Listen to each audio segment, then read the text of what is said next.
Turn on the radio these days, and what you'll hear on a lot of stations is a tremendous amount of rock and pop from the 1980s. For a certain generation, that music is the soundtrack of their lives. Travis Kennedy, a writer who lives in Scarborough, tapped into that 80s music vibe for his first novel, which came out this week. It's called The White Python World Tour, and it's both a funny and suspenseful look at a fictional 80s metal band called White Python.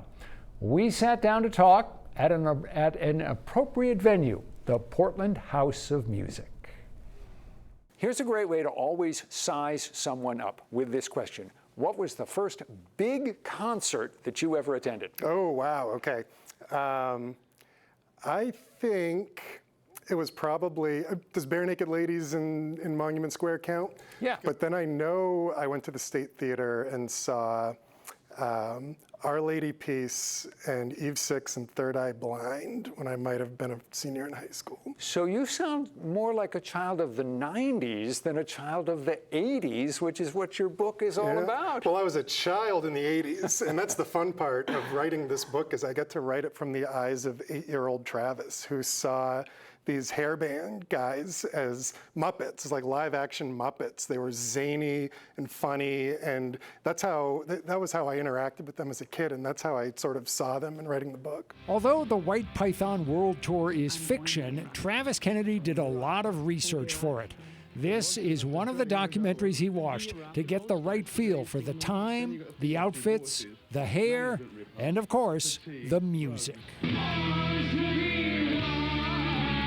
Rock and roll. Why do they do it? I'm in it for the money. A headbanger is someone that drives by in their car and goes, "Melody!" How do they make a living? I'm a professional musician. I don't work. I can't stand work. We don't work. We play music. We are not role models for your life. The actual idea for this book came to Kennedy about 20 years ago when he read some of the autobiographies of these 80s musicians. And I discovered this thing about them that you didn't see in the videos, which is that for all their pomp and bravura on stage, these guys were misfits. They were usually scrawny teenagers when they got started. They didn't have a whole lot of prospects. They didn't have good jobs. They weren't even popular a lot of the time. But then they took on this persona, this character, and they found each other. And when they found each other, they unlocked these superpowers. And all of a sudden, they became bigger than life. It must have been a hoot, a blast to dive into those autobiographies and the documentaries and so forth about all these kinds of bands, Motley Crue, AC/DC, Poison, and on and on. Oh, it was. And it's a mix of comedy and tragedy, and that's the case with all of them. And so that was where I felt like there was a real story to be told. The website for the book features something you don't often see for a novel. Pictures of drummer Ricky Thunder and the other members of the band White Python in all their 80s glory. One of them needed to look a little dumber and a little more stoned, and it took three tries to get it right. The publisher has actually also come out with special White Python temporary tattoos, and you don't have a single temporary tattoo on you. What is wrong with you? A lot. So today is the day that we're publishing the book. You can find it in stores everywhere as of today.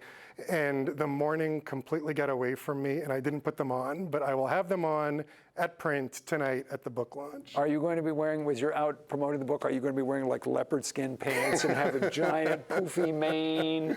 I was thinking for today I should have got a tuxedo t-shirt with the sleeves ripped off and a top hat, but again, the morning got away from me. As you mentioned, today, the day that you and I are speaking, is publication day for this, your first novel.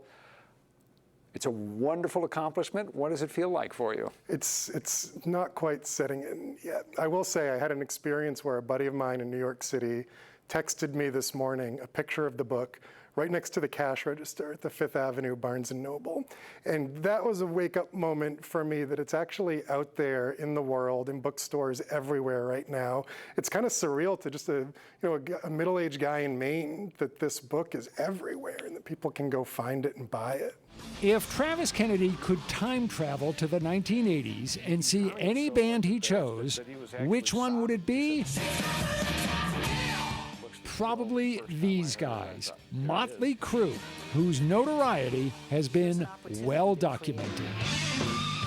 What matters is how the audience reacts, more so than how well you play. When Motley Crue came on, the kids were just nuts. They went in there as a band that played clubs and came out of there knowing that 200,000 people went totally berserk for them. I might have said something different in the 80s when I was a kid, but I feel like, especially as inspiration for this book, Motley Crue were the wildest and the dirtiest and the scariest, and that's the concert I would want to be at. Again, the name of Travis Kennedy's new book is The White Python World Tour. More information about it and Ricky Thunder and the rest of the band in the 207 section of our News Center Maine app and website. And also our thanks to the Portland House of Music for letting us talk there.